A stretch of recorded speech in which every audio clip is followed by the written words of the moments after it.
So next up in the Fast Saga is the simultaneously best and worst named sequel of all time, 2Fast2Furious. After the success of the previous one, it was just natural to continue making a sequel. Of course, they weren't really sure where to go with it. Ultimately, the producer just decided to have the duo of writers known for not much really great action movies. The duo ultimately put out a script that our boy Vin Diesel was not very happy about. Though we did get Paul Walker coming back, they decided to replace Vin Diesel with Tyrese Gibson, who at this point was just known as Tyrese, because apparently everyone goes through that phase of pretentious name to be pretentious. Speaking of pretentiousness, they of course brought in Ludacris for this movie because at this point Ja Rule, who appeared in the previous one, was too big for his britches and decided to go, the lots of money you're going to pay me aren't enough. Which, if it doesn't matter how little you get paid on this one, you could have easily been part of the highest grossing franchise of all time, so you missed out. Both of these, at least I believe Tyrese mainly, was at the recommendation of John Singleton, director of Boys in the Hood. Due to him being so enthusiastic about the first one, they decided to go with him to direct this one. Well, you kind of wouldn't see it that much in this. So of course, to start off very simply, you just have Brian O'Connor, as shown in the DVD extra that is canon, the turbocharged Prelude. He is on the run and has been for quite a bit, and just kind of drove this crazy map way to eventually Miami, where he's been hanging out with Ludacris, who of course plays Tej in this. During the actively pretty fun opening race, the cops come and do catch him, but decide that they're going to kind of cut a deal with him. If he helps them take down this drug lord, they will remove the whole first movie's events from his record, so he can probably just continue doing cop stuff. This drug lord is Carter Verone, who they have as a suspect in bringing a fuck ton of cocaine into America. Their plan is, with help of their mole, they're going to try and get in there and be the drivers. Of course, Brian is set up with this guy who knows nothing about cars, so Brian decides that he's going to pick his partner. That, of course, being Tyrese Gibson's character, Roman Pierce. I absolutely love these two together. They're incredibly funny the whole time, and they're kind of the only really good part of the movie, to be honest. Because, for the most part, the rest of it is just they get the job, they figure out that the police are tracking them, which, obviously, which strangely comes from the fact that during their test run that they were obviously going to have as drivers, the people think that they're going to run, so they try and stop them, which almost gets them caught. That was stupid.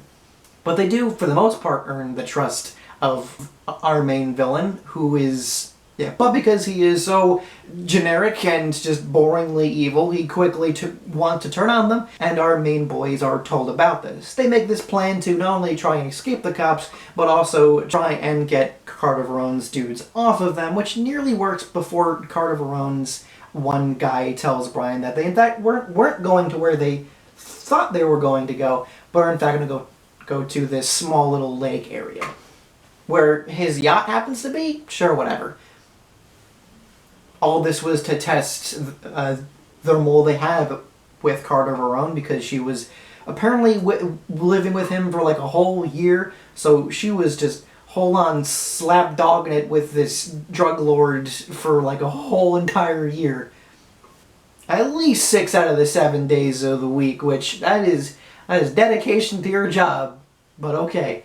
The mole, by the way, is Monica Fuentes, played by Eva Mendes, and if you wonder why I care so little, is because, well, so does the movie. It's not like she gets really any character. They try to have some kind of romance between Brian and Eva, but as being a sequel to a much better movie where I saw a much better romance, a much believable romance, you get this one here, and it just isn't there. I don't believe these two for a whole second. And I don't believe Eva Mendes for a whole second. Nothing against the woman, but every movie she's in, she's only there as the character to be just ogled at. And it's kind of creepy. And that's especially in this movie, too.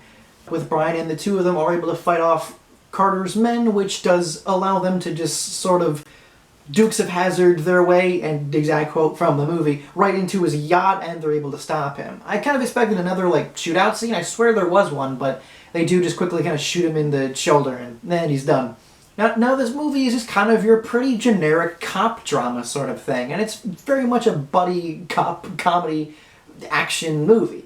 And for the most part, I do like the relationship between our two buddy cops, whom are not cops at all. One who's an ex-cop, but will soon be the FBI member, but that's later.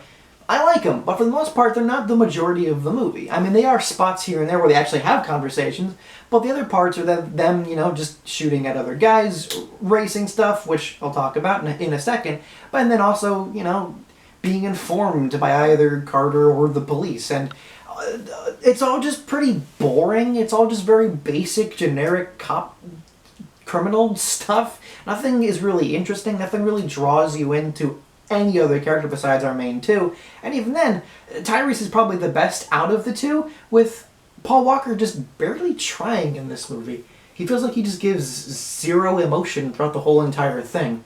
And that's all on top of the bad writing. I mean, Tyrese, as funny as he can be, Roman Pierce, for the most part, just kind of says the same couple lines and just says bruh, like a lot in this movie. Like, they just couldn't think of what they wanted him to say.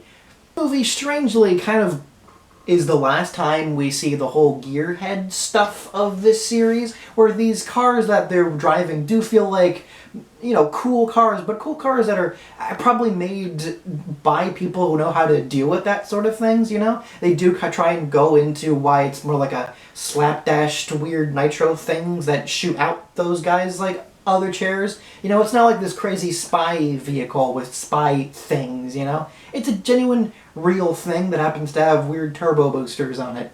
But despite that, the actual car parts of the movie are a lot lesser than the previous one. Though I feel like the one chase scene at the end leading into the crazy car swapping stuff and the car swapping scene is actually pretty cool. The rest of it is not all that great. You got the first scene that I feel like can be pretty fun, just mainly due to the personalities inside the cars, but when you get to the actual cinematography of it, it's very lazy, not very well done, and has bad CGI that comes out a hell of a lot more in the other racing scene, where the two cars, when they're side by side to each other, are so clearly bad CGI cars.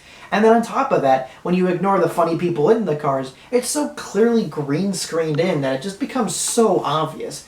And then that's kind of really it. There's nothing really else to talk about this movie in terms of cool action. There was a lot more to that in the previous movie than just the cool racing bits. They were there, but sure, there was the cool, highway hijacking scene and all that. That was really cool. Besides the fact that these cops have a weird, harpoon electric gun thing, which I'm surprised hasn't been in any other part of the series, because that would have been really helpful in future installments, but whatever. There's nothing else to these action racing scenes. There's just nothing really there. You have a nothing story with characters that are just barely likable, and you have no real good action scenes. What is there like about this movie?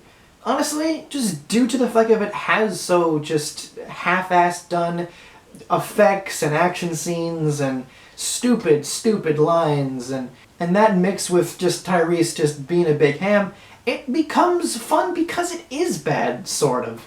Now, I wouldn't call this a so bad it's good kind of movie, but you come into these movies for a certain reason. You come for the dumb, stupid action and the kind of likable characters. And this movie, on a base level, has what you want from the Fast and Furious movies. It's definitely the worst out of the series, I can say that, because it has nothing else besides that, and it doesn't do those two things well either. But I can't hate this movie. It's not an awful movie, just not a good movie at all.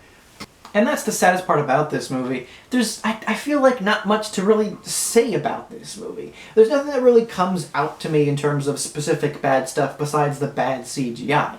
There's no real lines I specifically can point to, because Tyrese Gibson at least kind of makes it his own and does make them kind of funny.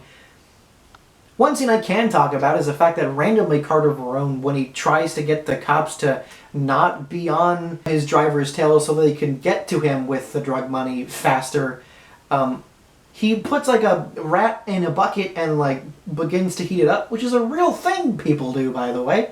It's weird that these movies have taught me less about cars and more about torture methods. That's just strange to me. I don't know why I even had that scene. It kind of made me feel weird. And even though I know they didn't, hurt the rat or anything, it just so out of place for like the whole movie and the whole series in general. And then the cops didn't stop after that. They still tried to chase our main characters. Which, by the way, is also the reason you probably didn't need that one scene where they're like, oh, they're trying to run! And because you didn't even need the whole tracker, like, getting rid of that subplot, because the crazy car thing could have still been in the movie, and could have just been a plan that they set up with the cops, so they could get rid of the other cops. That would have been much more interesting and much more clever for our characters to actually do what they're supposed to be doing, instead of overcomplicating this just very dumb, generic plot. But that's just sort of it. You'll see way better versions of these characters and their arcs going forward, and all this really introduces is characters who will be done better in future installments, That's all 2 really is. If you want to watch Fast and the Furious, the series, and you want to grow to like all the characters, you unfortunately have to watch 2Fast2Furious, though after this one, I'm probably never going to re-watch it again. Even the first one and Tokyo Drift are easily worth re-watching for various reasons despite their quality, and everything going forward are much better movies, so they're obviously worth watching. But this one, it's like, well, I guess I have to. That's kind of how I feel about this. This one is a pretty short review, I don't know, I just kind of have to do this to move on to the next ones. I guess I could talk about the weird game based after the movies that apparently say like immediately after this Brian went to the FBI and he got Tej to help him one time and that sort of got him off of the hook, so that's the reason he's in it. This probably means that Suki is still in jail, his sort of girlfriend in the movie, who's never seen ever again. I don't know, maybe if they do make that movie that has Tej in it as one, if not the main character in it, we'll see her again. I don't know. I like Devon Aoki. She's cool.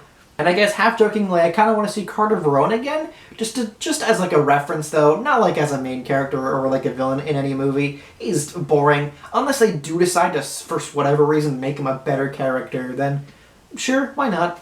Oh, and I can also say that literally in-universe they play the 2Fast2Furious song, which of course is by Ludacris, which means that indeed Tej is a rapper and does sing Ludacris's songs, though may or may not be, in fact, as big as a rapper as he was, so maybe he led the same life, did those at least 2 songs, and those were like a one-hit wonder kind of thing before he, as he mentions in this one, crashes and kind of begins to go off on a little bit more calmer life. And then I guess get his MIT and hacking, as that's what he'll do in future movies, because sure. But of course that does lead us into our next movie, which of course will not be Tokyo Drift. I'll be talking about that later. Though if you want, when that comes out and you're watching this in the further future, you can totally go to see that next time.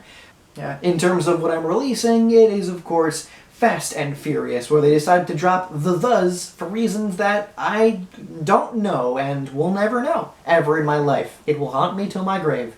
So, depending on which one you're going to, those are the next movies we'll be getting to in our Fast Saga. So of course if you want to see those, then you can go ahead and subscribe. I'll be doing the whole thing leading up into F9, so be ready for all that crazy stuff. Do you like 2Fast2Furious? Do you think it's a better movie than I said? Do you have a couple other points you could bring in, because there's not much to really say about this movie? Or do you think it's even lesser than I said, which also leads to more talking points? Please, I need something to talk about this movie. It's just so nothing. Most importantly, stay good, stay safe, don't be an asshole.